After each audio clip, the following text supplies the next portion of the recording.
All right, guys, May 25th, 2023. This is going to be collection vlog 13. Yes, 13.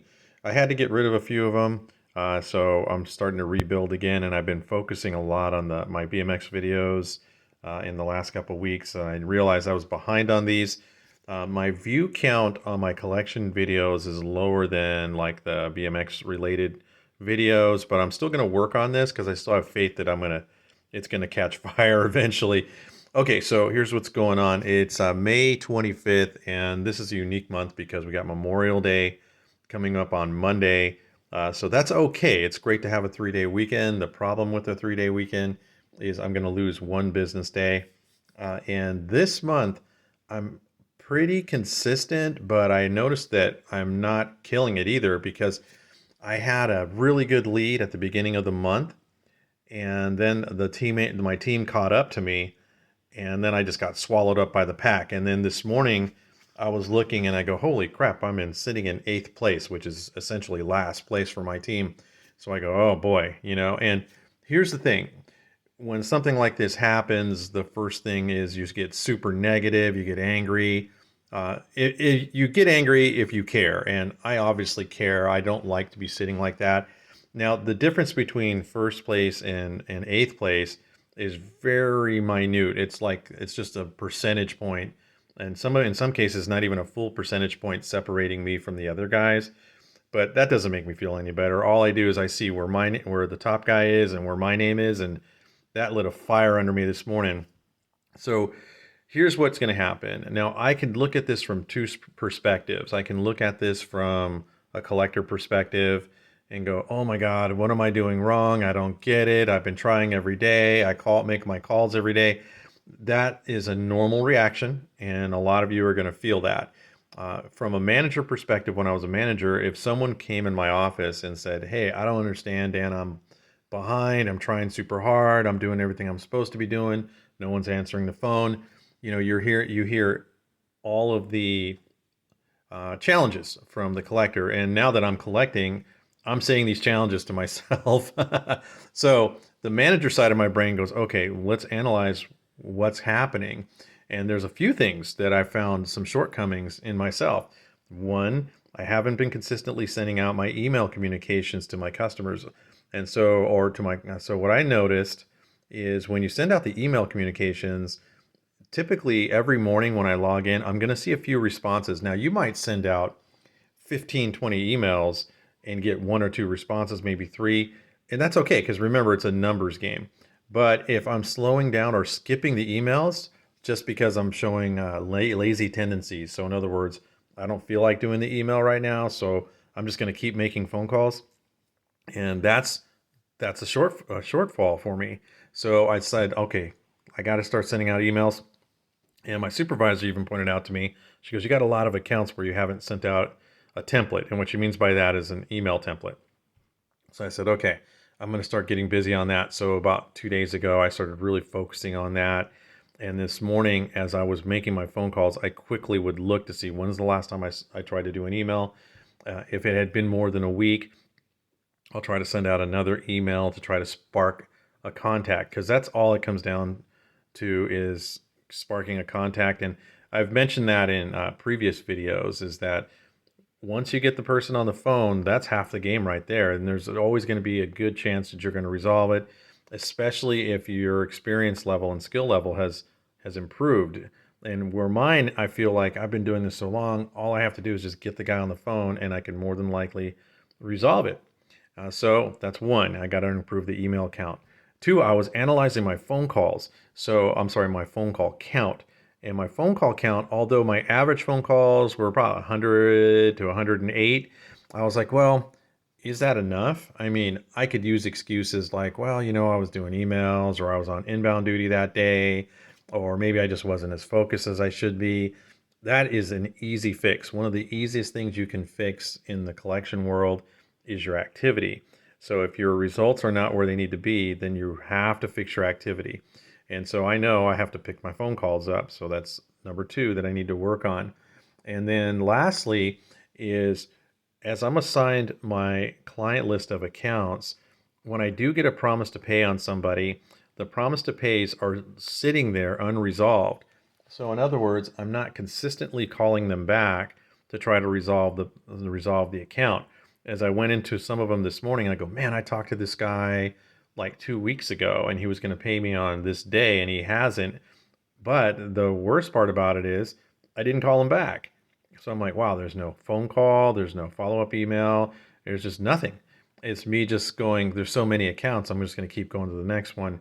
Remember, and I mentioned this like, I don't know, 5 or 6 videos ago, is follow-up is the number one motivator of people.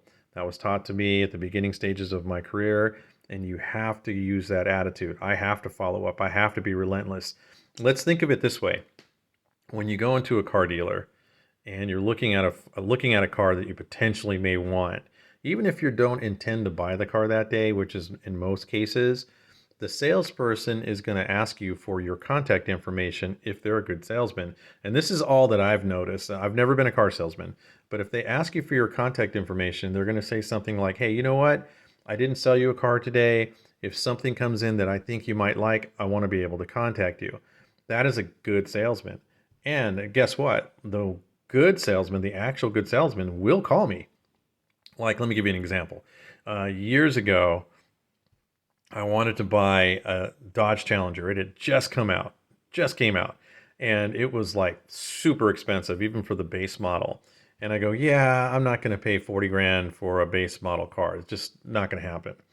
And so the guy goes, okay, well, what else are you interested in? I'm like, well, I've been looking at Camaros, Mustangs. And he goes, okay. And he goes, let me get your phone number. So he took my phone number, took my name, and I left. And then it was like 3 days later, he calls me, which was on my birthday, by the way.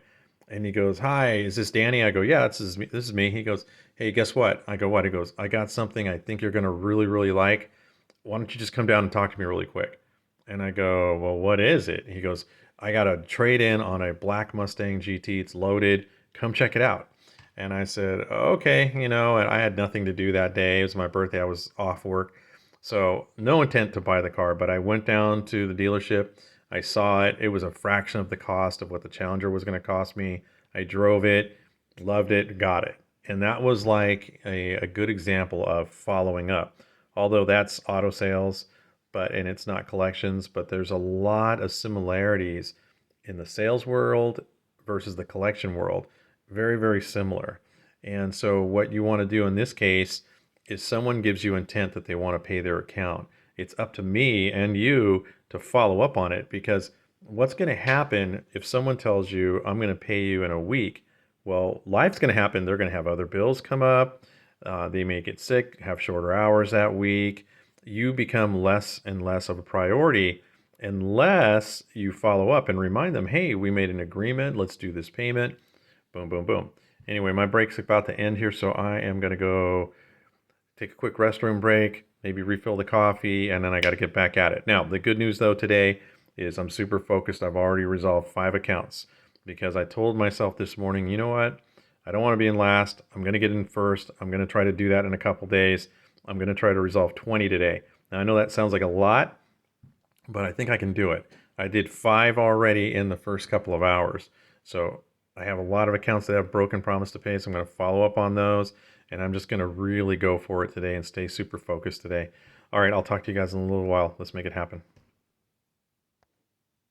All right, that's a wrap for the day. That was a good day, guys. I was hustling today. I was trying so hard to hit this goal.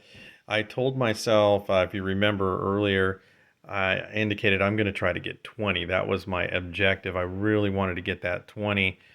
Although I didn't get to 20, what I ended up doing, though, is I resolved, let's see, 5, 6, 7, 8, 9, 10, 11, 12, 13, 14. We resolved 14 accounts, which is pretty freaking good day.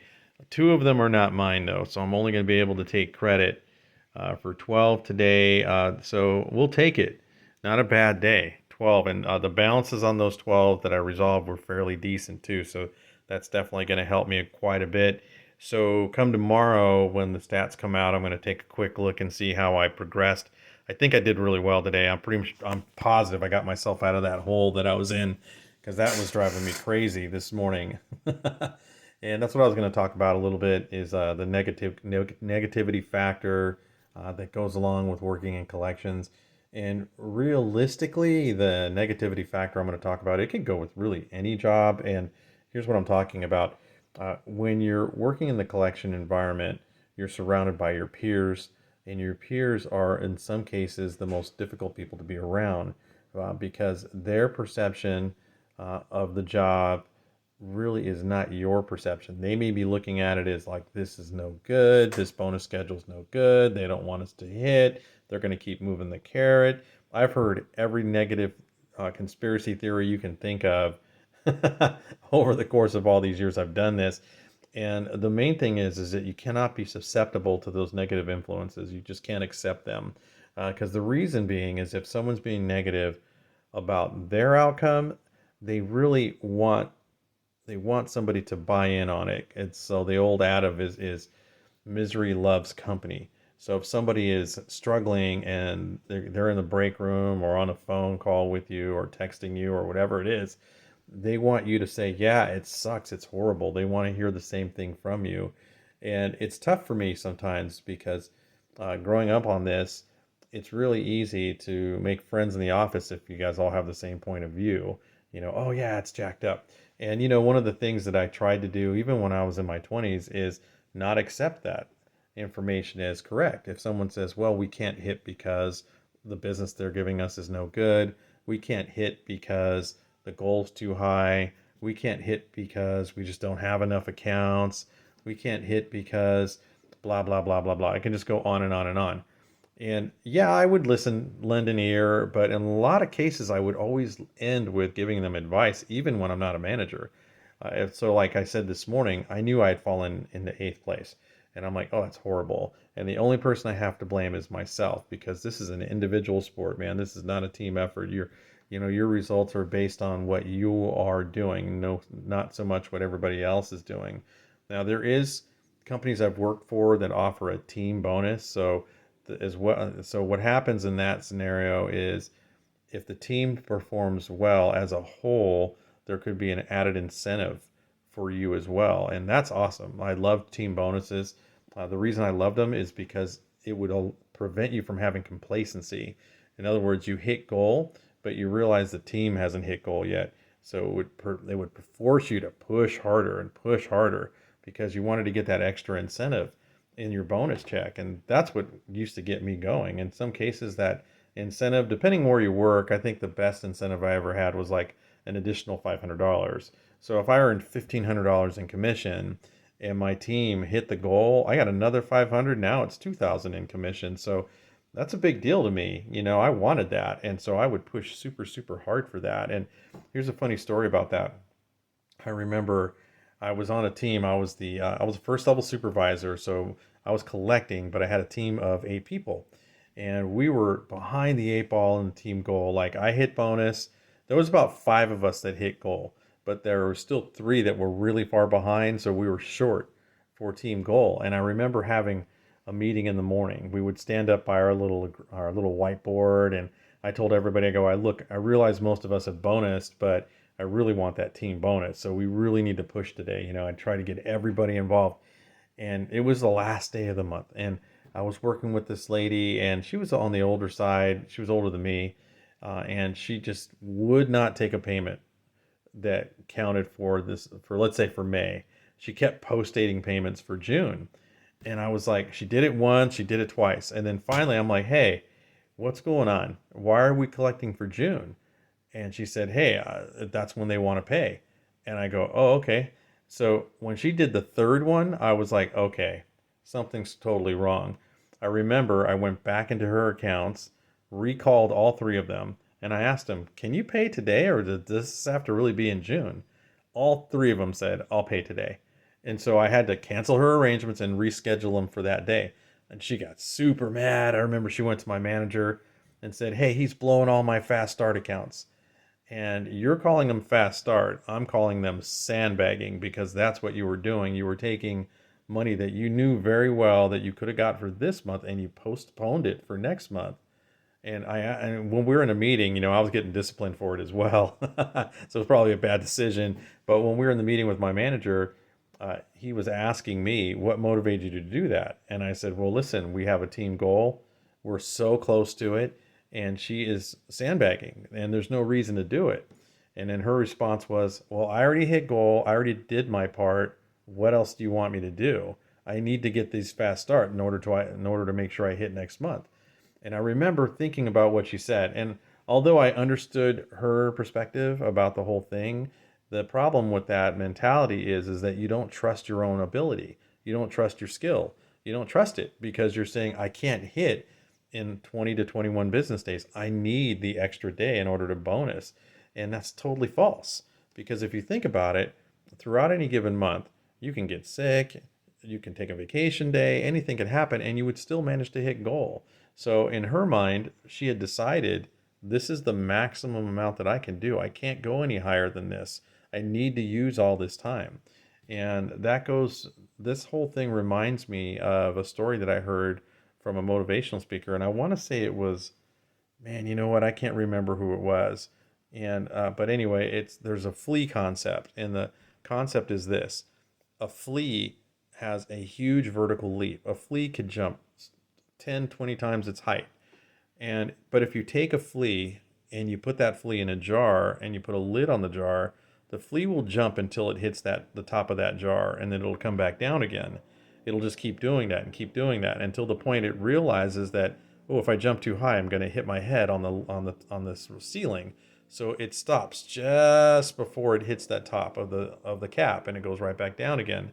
Now, here's the cool thing about this is if you take the lid off of the jar, the fleas will only continue to jump as high as where the lid used to be. So it's limited itself based on its environment. It believes that I cannot jump any higher than where this lid is, so it's going to stop right there. When the reality is that flea can jump straight out of that jar with no problem, but it's limited by negative influences. It believes I can't hit it. There's a ceiling. And that relates to collections in any aspect of work that you do, especially in collections though, because if you believe I cannot hit goal, it is too difficult, there's nothing I can do to get past this point, then you're 100%, 1000% correct, because you've now limited yourself mentally. You're saying, I can't get past this point. For me, I try not to accept that. And even when you're excelling and you're doing well and you're hitting goal, don't limit yourself to the point where you're like, this is as far as I can get. You have to think, I can still do more. I can still do better. Like what I do is I try to think about all the things that I do throughout the day. What things are a waste of time? What things seem to be productive? What things can I focus on to improve my production? I was working for a company prior to this one, and I remember they were kind of getting on me because I had a couple compliance issues. I got caught up on two compliance calls. I forgot to verify something, and they said, "Hey, you're moving fast. You're resolving a lot of accounts, but you're missing details." And I accepted that. I said, "Okay, you're right." But I also told him in that meeting, I go, listen, I've only scratched the surface of what I can actually do. Every day I sit here and try to think of ways to get better and faster and be more effective every single day. And the manager really appreciated that. I remember her saying, I really appreciate your point of view. And I remember saying, it's not because I'm trying to impress you. It's because I know that there's money to be made, and I'm going to continue to push until I can really maximize my earnings. And where I work now, there's a cap on the bonuses, but the previous job I worked at, there's no cap. So I was thinking to myself, man, sky's the limit. I'm either going to make a ton of money at this or they're going to rewrite the schedule. But anyway, that's it for tonight, guys. Thanks for watching. As always, like and subscribe. I know I've been falling behind on these collection vlogs. I'm going to try to do more. Hopefully tomorrow morning when I log in, I'm going to see a good result. I'm sure I will. I still have tomorrow's Friday. We have Monday off, and I still have Tuesday. Tuesday and Wednesday to knock this out. So I still got 3 full days to knock out goal. Shouldn't be a problem as long as I work with the same intensity that I did today. In other words, we can't go through the motions in the next 3 days. I really got to hustle. All right, that's it, guys. Have a great night. Remember, like and subscribe. Talk to you soon.